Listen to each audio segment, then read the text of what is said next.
જય શ્રી કૃષ્ણ વિદ્યાર્થી મિત્રો, કેમ છો બધા? તમારું સ્વાગત છે ફરીવાર અભિષેક એજ્યુકેશન ગુજરાતી નામની યુટ્યુબ ચેનલમાં. વિદ્યાર્થી મિત્રો, ધોરણ 12 ઇકોનોમિક્સમાં આપણે ચેપ્ટર નંબર 9 વિદેશ વેપારનું રિવિઝન આ વિડીયોમાં જોવાના છીએ. બરોબર છે. આખા જ 10 કે 12 મિનિટના કે 15 મિનિટના વિડીયોમાં આખું ચેપ્ટર હું કવર કરી દઈશ. આના પછી તમને આ ચેપ્ટરમાં જોવાની કંઈ જરૂર નથી. ઓકે, તો ચાલો શરૂઆત. તો વિદ્યાર્થી મિત્રો, સૌથી પહેલાં તમારે જે છે બુક ઓપન રાખવાની છે. આપણે બુકમાંથી જ રિવિઝન કરવાનું છે. તમને ખબર છે, જો આપણી ચેનલના જૂના વ્યુઅર્સ હોય તો બુક ઇઝ અ સુપ્રીમ. બરાબર છે. તો જોઈએ સૌથી પહેલાં જે છે પ્રસ્તાવનામાં કંઈ ખાસ નથી. પ્રસ્તાવનામાં ખાલી તમને કીધેલું છે કે વિદેશ વેપાર શા માટે કરવામાં આવે છે. તો તમે બધા જ જાણો છો કે વિદેશ વેપાર એક જે દેશને ખૂટતી વસ્તુ હોય છે એ બીજા દેશને જે ખૂટતી વસ્તુ હોય છે, તો બીજા દેશ પાસે જે વસ્તુ એ વધારા પ્રમાણમાં છે તો આ દેશને પૂરી કરવા માટે કરવામાં આવે છે, જેને આ બાજુથી કહીએ તો નિકાસ અને આ બાજુ કહીએ તો આયાત. આના માટે જેમ કે આપણે પેટ્રોલ ઓછું છે તો ભાઈ આપણે જે છે પેટ્રોલની આયાત કરીએ છીએ. આપણી જોડે ખેત પેદાશો વધારે છે તો એની નિકાસ કરીએ છીએ. ઓકે, તો જેમ રશિયા જોડે ઓઇલ વધારે છે તો એની પાસેથી આપણે આયાત કરીએ છીએ. ઓકે, તો યસ, આવા બધા કરાર જે છે એ દેશ સાથે થતા હોય છે. ઓકે, આંતરિક વેપાર અને વિદેશ વેપારનો અર્થ. આંતરિક વેપારની વ્યાખ્યા પૂછે તો દેશની સરહદની અંદર ધોરણ 11 BA બરોબર આપણે ભણી ગયા. દેશની સરહદની અંદર થતો વેપાર એને આપણે આંતરિક વેપાર કહીશું. બીજી વસ્તુ જો વાત કરું વિદેશ વેપાર, તો દેશની સરહદની બહાર થતો વેપાર પ્રવૃત્તિ, દેશની સરહદની બહાર થતી વેપાર પ્રવૃત્તિ કે જે ભારતની રશિયા સાથેની પ્રવૃત્તિ, ભારતની ઇંગ્લેન્ડ સાથેની પ્રવૃત્તિ, ભારતની ઓસ્ટ્રેલિયા સાથેની પ્રવૃત્તિ, ભારતની શ્રીલંકાની, ભારતની પાકિસ્તાન સાથે થતી પ્રવૃત્તિ, જો કે નથી થતી પરંતુ કહીએ તો એ પણ આવે વિદેશ વેપારમાં. નેક્સ્ટ હું વાત કરું, બીજું કંઈ ખાસ નથી આમાં. વિદેશ વેપારના કારણો પૂછાઈ શકે છે 3 થી 4 માર્ક્સમાં. ઓકે, આમાં વિદેશ વેપારના કારણોમાં શું? 4 જ મુદ્દા. પહેલું, ઉત્પાદનના સાધનોનો ખર્ચ. હવે જો કેટલીક વાર શું હોય છે કે ઉત્પાદનના સાધનોમાં તફાવત, દેશમાં ઉપલબ્ધ ઉત્પાદનના સાધનો તફાવત. આ મુદ્દો શું કહે છે કે જે છે સપોઝ કરો કોઈ એક દેશ છે, એ દરેક દેશ પાસે ઉત્પાદનના 4 સાધનો હોય. બરોબર, જમીન, મૂડી, શ્રમ, નિયોજન. હવે આ 4 સાધનો પૂરતા પ્રમાણમાં હોય એવો કોઈ દેશ હોતો નથી. બરોબર, કે બધા જ સાધનો ઉત્પાદનના પૂરતા પ્રમાણમાં હોય. તો જે દેશ સાથે પૂરતા પ્રમાણમાં સાધનો નથી હોતા એ શું કરે, બીજા દેશ પાસેથી, સપોઝ કરો મારે શ્રમની અછત છે, જેમ કે હું વાત કરું કેનેડા, એમાં શ્રમની અછત છે, તો એ શું કરે, ભારત, ચાઇના જેવા દેશમાંથી આયાત કરે. શાની? શ્રમની. એટલે કે અહીંથી જે છે ભારતમાંથી લોકો જાય ત્યાં કામ કરવા માટે, તો એ કીધું શ્રમની આયાત કરી, આપણે શ્રમની નિકાસ કરી. એટલે જેની જોડે ઉપલબ્ધ સાધનો જે છે એ વધુ પ્રમાણમાં હોય એ નિકાસ કરે, અને જે છે ઉત્પાદનના સાધનો નીચા પ્રમાણમાં હોય એ આયાત કરે. બરોબર, આ વસ્તુ એટલા આ જે છે આ ટોપિક એ કહેવા માંગે છે, બીજું કશું જ કહેવા માંગે. જમીનની તો આયાત થઈ ના શકે. બરોબર છે, તો જમીન નથી થતી. મૂડી થઈ શકે, મૂડી ઓછી છે. જેમ કે હું વાત કરું તો શ્રીલંકામાં વચ્ચે થયેલું હતું, બરોબર, ક્રાઇસિસ થયા હતા, આપણે એમને લોન પૂરી પાડી, આપણે એમને મદદ પણ કરી, તો શું છે, નિકાસ કરી, આપણે એમને મૂડીની આયાત કરી. ધિરાણ થતું હોય છે, જેમ કે FIs એન્ડ DIs, બરોબર, ફોરેન ઇન્સ્ટિટ્યુશનલ ઇન્વેસ્ટર, FDIs, બરોબર, ફોરેન ડાયરેક્ટ ઇન્વેસ્ટમેન્ટ, એ બધું આવે છે અહીંયા. બરોબર, મૂડીની આયાત કરીએ છીએ. જમીન, મૂડી, શ્રમ, નિયોજક. ક્યાં નિયોજક? જેમ કે આપણે નિયોજકની નિકાસ બહુ કરીએ છીએ. હું આ તમને આગળ શીખવાડું. CEO, ગૂગલના CEO સુંદર પિચાઈ, એ ગૂગલ બહારની કંપની છે, આપણે શું કરીએ, એમને નિયોજક આપ્યો, ઇન્ડિયાનો CEO. બરોબર છે. ચલો નેક્સ્ટ જો વાત કરું ઉત્પાદન ખર્ચ, તો કેટલીક વાર શું થાય, જેમ આગળનો મુદ્દો છે ને અહીંયા જ કનેક્ટેડ. ઉત્પાદન સાધનો સપોઝ કરો મારા દેશમાં ઓછા છે. હવે જો વાત કરું, મારે પેટ્રોલની કમી છે આપણા દેશમાં. હવે મારે એવું કંઈક કરવું હોય કે જેનાથી હું પેટ્રોલ મારા દેશમાં જ ઉત્પન્ન કરી શકું, તો એના માટે મારે ઉત્પાદનના સાધનો જોઈશે, જે મારા જોડે નથી. તો કેટલીક વાર શું થતું હોય છે કે ઉત્પાદન સાધનોને મંગાવવાનો ખર્ચ, બરોબર, વધી જતો હોય છે, જેથી ઉત્પાદનનો ખર્ચમાં વધારો થતો હોય. જેમ કે જો હું વાત કરું, શ્રમની આયાત કરી કોઈ દેશે, કેનેડાએ, તો કેનેડાએ શ્રમની આયાત કરી તો એમને પગાર વધારે ચૂકવવાનો થાય છે. કોઈ વસ્તુને બનાવવા માટે પગાર વધારે ચૂકવવાનો થાય છે, તો એમને એ વસ્તુનો ઉત્પાદન ખર્ચ વધી જશે. ઉત્પાદન ખર્ચ વધતા એમની વસ્તુ મોંઘી થઈ જશે. એટલે એ શું કરશે કે આ મારે શ્રમ નથી જોતું, મારે જે વસ્તુ જે છે એ વસ્તુ મારી ખૂટી છે, તમે મને એ વસ્તુ જ આપી દો, તમારા દેશમાં બને છે. સમજો હું શું કહેવા માંગુ? સપોઝ કરો એમને કોઈક આખા ફ્રીજનો કોઈ પ્રોજેક્ટ કરવો છે, મોટી કંપની સ્થાપવી છે ફ્રીજની, તો એ ફ્રીજ બનાવવા માટે આમને 10 માણસો જોઈએ. 10 માણસોનો પગાર જે છે એ બહુ જ થઈ જાય છે કેનેડામાં. બરોબર છે, તો એ શું કહે છે, એક કામ કરો, મારે 10 માણસો નથી રાખવા, શ્રમની આયાત નહીં કરવી, મને એક કામ કરો, ફ્રીજ જ આપી દો આખું, એ મારે સસ્તું પડશે. તો ઉત્પાદન ખર્ચ જો વધી જતો હોય, બરોબર છે, તો એ શું કરે, એ વસ્તુની આયાત કરે. સેમ ટુ સેમ જો ઉત્પાદન ખર્ચ ઓછો થતો હોય તો એની શું થતી હોય છે, નિકાસ થતી હોય છે. ટેકનોલોજીકલ પ્રવૃત્તિ એકદમ ઇઝી. આ તો તમે ભણતા જ આવ્યો છો કે ભાઈ ટેકનોલોજી જે છે એ સારી હોય એ વસ્તુની આયાત નિકાસ કરતી હોય છે, જેની પાસે ટેકનોલોજી ખૂટતી હોય છે એ વસ્તુની જે છે આયાત કરતો હોય છે. શ્રમ વિભાજન વિશિષ્ટીકરણમાં કોઈ ખાસ નથી, બંનેની ડેફિનેશન તમે જાણો છો. શ્રમ વિભાજન એટલે શ્રમને વિભાજન કરવું, વિશિષ્ટીકરણ એટલે કોઈ એક કાર્યમાં ચોક્કસ રીતે કોઈ એક વ્યક્તિ જે છે એ શું કરે, એક્સપર્ટીઝ કરે, વિશિષ્ટીકરણ કરે.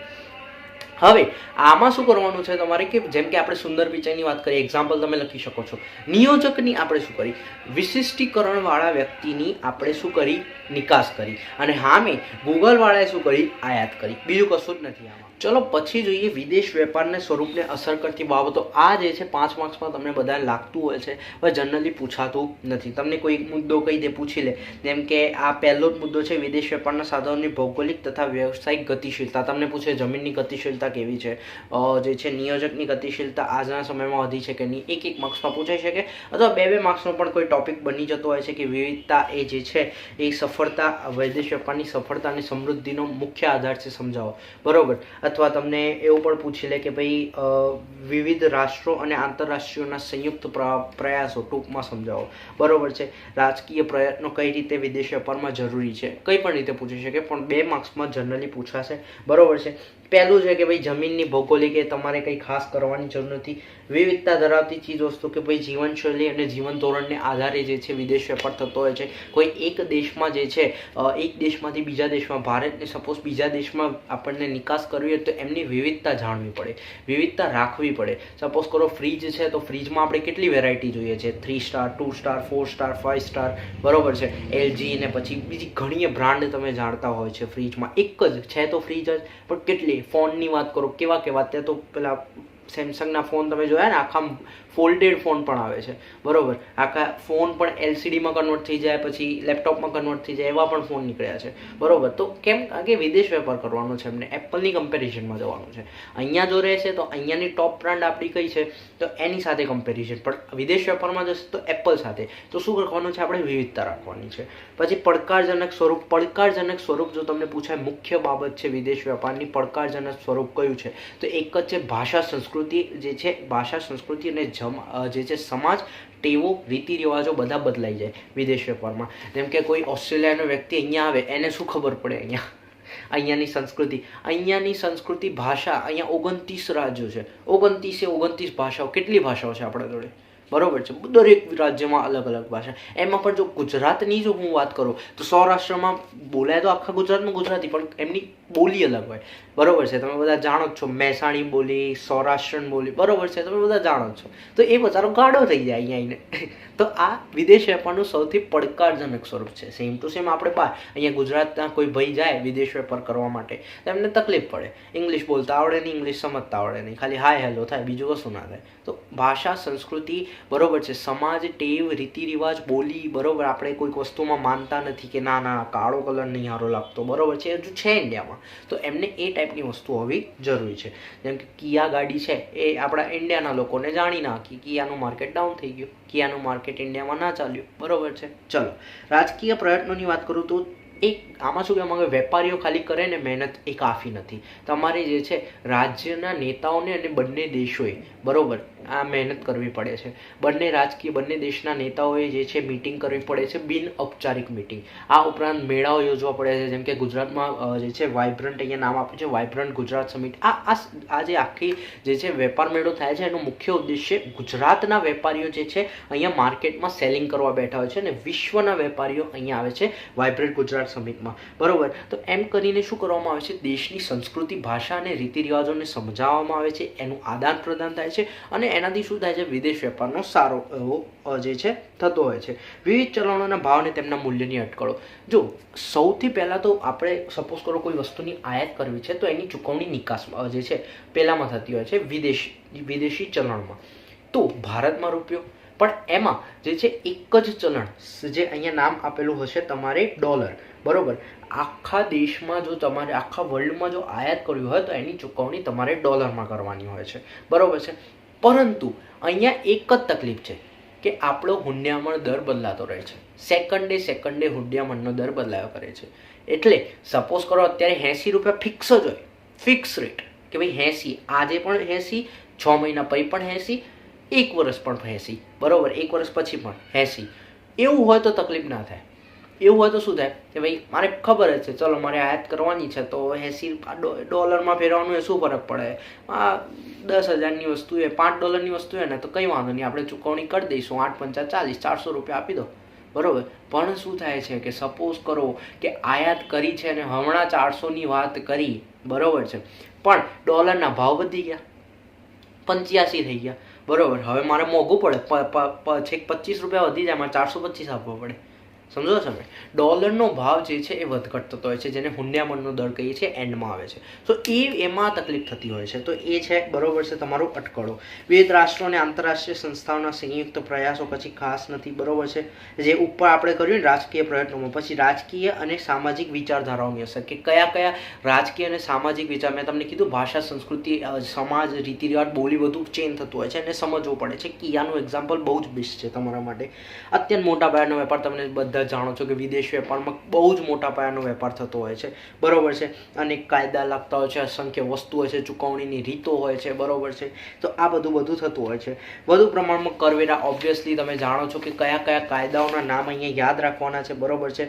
ટ્રાન્સપોર્ટ અંગેની વ્યવસ્થા, ગુણવત્તા ચકાસણીનું સર્ટિફિકેટ, જેને ISI સર્ટિફિકેટ એક એક્ઝામ્પલ તમે લખી શકો, બરોબર છે. અને જુદી જુદી વસ્તુઓની જકાત અને જે છે આયાત જકાત, નિકાસ જકાત ભરવાની હોય છે, બરોબર. પછી છે હરીફાઈ અને જોખમની ઊંચી માત્રા. કઈ રીતે વિદેશ વેપારમાં હરીફાઈ અને જોખમની ઊંચી? તો જો હરીફાઈ જે છે કેમ રહે, કારણ કે એક દેશમાંથી જ્યારે વિદેશ વેપાર માટે કોઈ કંપની કે કોઈ સંસ્થા કે કોઈ ધંધાકીય એકમ જતો હોય છે, ત્યારે તેની કમ્પેરિઝનમાં, તેની હરીફાઈમાં કોઈ એક નહીં પરંતુ અસંખ્ય વેપારીઓ થઈ જાય છે. એટલે એને એ જે છે હરીફાઈ જે છે વધતી હોય છે. પણ કેટલીક વાર શું છે, કોઈ વસ્તુની આયાત માટે ગ્રાહકો વચ્ચે હરીફાઈ થતી હોય છે. જેમ કે એપલનો ફોન iPhone 14 વચ્ચે જે એમણે લોન્ચ કર્યો, ત્યારે ગ્રાહકોની જે છે આયાત, ગ્રાહકો વચ્ચે જે છે હરીફાઈ થતી હોય, આ ફોન હું લઈ જાઉં, આ ફોન હું લઈ લઉં, જે બહુ ઓછું થતું હોય છે. એ સેન્ટેન્સ તમે ના લખો તો પણ ચાલશે, ઓકે. પછી જોખમની ઊંચી માત્રા. જોખમની ઊંચી માત્રા કઈ કે વિદેશ વેપારમાં તો તમારે પહેલાં ગુણવત્તા સારી રાખવાની, પ્રાઇસ વ્યાજબી રાખવાની, એટલે કિંમત વ્યાજબી રાખવાની, ગુણવત્તા સારી રાખવાની, કાયદાઓનું પાલન કરવાનું, ઉપરાંત તમારે એ દેશની ભાષા, સંસ્કૃતિ, રીતિ રિવાજ, ટેવને બધું સમજવાનું. છતાં પણ જો તમને પછી માર્કેટ ના મળ્યું તો, તમારી વસ્તુ ના વેચાય તો એ જોખમ રહેલું છે, ઓકે. ચલો નેક્સ્ટ જો હું વાત કરું, આંતરિક વિદેશ વેપાર તફાવત કંઈ ખાસ નથી, બરોબર. એક સેન્ટેન્સમાં તફાવત પાડીને લખવાનું જો પૂછાય તો એક લાઇન પાડવાની, આ બાજુ આંતરિક વેપાર, આ બાજુ વિદેશ વેપાર. ચોપડીમાં જે રીતે આપ્યું છે એ રીતે લખવાનો કોઈ સેન્સ બનતો નથી. 5 માર્ક્સમાં પણ પૂછાય જો તો તમે લાઇન પાડીને આ બાજુ 6 મુદ્દા, જે 7 મુદ્દા આપે છે, આ 7, આ બાજુ 7, એક લીટીમાં લખશો તો પણ 5 માર્ક્સ મળશે. આ રીતે લખવા જશો, પહેલી વસ્તુ ટાઈમ પણ વેસ્ટ થશે, બીજી વસ્તુ તમને વધારે મોઢે કરવું પડશે. બધામાંથી એક લીટી કોમન કાઢો. જેમ કે વાહન વ્યવહાર ખર્ચની વાત કરો તો આપણા આંતરિક વેપારમાં વાહન વ્યવહાર ખર્ચ ઓછો હોય છે, વિદેશ વેપારમાં વધુ હોય છે. સમજી ગયા? 7 મુદ્દા બંને બાજુ લખવાના, 5 માર્ક્સ પૂરા મળશે. નેક્સ્ટ જો વાત કરું વિદેશ વેપારની પ્રવર્તમાન સ્થિતિ, તો જો આમાં ખાલી જે છે MCQમાં યાદ રાખવાનું છે, જે પ્રસ્તાવના આપી છે એમાંથી, કે કોણે આપ્યું હતું, એગ્નસ મેડિસને. ક્યારે આપ્યું હતું? વર્લ્ડ રિપોર્ટ 2013માં. શું કીધું હતું? વિશ્વની વસ્તી 6 ગણી વધી છે, બરોબર છે. એનું ઉત્પાદન 60 ગણું વધ્યું છે. હવે જો અહીંયા એક એ પણ વાત રાખવાનું છે કે 18મી સદીના મધ્યથી કર્યું છે, બરોબર. 18મી સદીના મધ્યથી એટલે 1750થી લઈને અત્યારે 2013 સુધી. એમણે શું કીધું છે કે વિશ્વનું ઉત્પાદન 6 ગણું, વસ્તી 6 ગણી વધી 1750થી, ઉત્પાદન 60 ગણું વધ્યું, અને આપણું વિદેશ વેપાર 140 ગણો વધારો થયો છે. આ 1 માર્ક્સનો બેસ્ટ સવાલ છે, બરોબર છે, ઓકે. પછી જો હું વાત કરું તો વિદેશ વેપારનો વૃદ્ધિ દર, બરોબર, એ તમારે યાદ રાખવાનું છે 2015નો 2.8%. પછી આવશે ભારતના વિદેશ વેપારની સ્થિતિ. તો આમાંથી આંકડો કયો યાદ રાખવાનો છે કે આટલું યાદ રાખવાનું કે આયાત વધુ છે, નિકાસ ઓછી છે. આયાત અને નિકાસમાં દર વર્ષે વધારો થાય છે, પરંતુ જેટલી અને ઝડપે આયાતમાં વધારો થાય છે તેટલી ઝડપે નિકાસમાં વધારો થતો નથી. ભારતની નિકાસ કેટલી જે છે વિશ્વ વેપારમાં ભારતનો હિસ્સો કેટલો? નિકાસમાં 1.7%. કયો નંબર આવે છે? છેલ્લો જ આંકડો યાદ રાખવાનો, 19મો નંબર, 1.7%. અચ્છા, વિશ્વ વેપારમાં ભારતનો હિસ્સો કેટલો એવું પૂછાય તો 2.08%, 0.7%. આ તમારે આંકડો યાદ રાખવાનો છે. પછી ભારતનું કદ, સ્વરૂપ અને દિશા. જો આમાં શું કરવાનું છે, તમારે બધા આંકડા યાદ નથી રાખવાના. હું તમને કહું, જો કદની વાત કરું તો કદની તમારે પહેલાં વ્યાખ્યા કરવાની છે. વ્યાખ્યા શું છે? 3 બાબતો અહીંયા મુખ્ય છે. એક તો કોમન વ્યાખ્યા કે ભાઈ જે દર વર્ષે ભૌતિક વસ્તુઓનું જે મૂલ્ય હોય છે, દર વર્ષે આયાત નિકાસ થતી ભૌતિક વસ્તુઓનું કુલ મૂલ્ય એટલે વિદેશ વેપારનું કદ, બરોબર. પરંતુ આમાં 3 મુદ્દા છે. કયા મુદ્દા છે કે જે 2 માર્ક્સમાં તમને પૂછવું હોય તો આ 110 પેજ ઉપર છેલ્લો ફકરો એ 3 મુદ્દામાં વિભાજિત થયેલો. પહેલું, આયાત નિકાસનું મૂલ્યમાં વધારો થતો હોય દર વર્ષે. બીજું, દેશની રાષ્ટ્રીય આવકમાં વિદેશ વેપારનો ફાળો વધતો હોય. અને ત્રીજું, આખા વિશ્વના વિદેશ વેપારમાં દેશનો જે છે ફાળો વધતો હોય. આ 3 મુદ્દા જો આ ત્રણેયમાં વધારો થતો હોય તો વિદેશ વેપારનું કદ વધ્યું છે તેમ કહેવાય.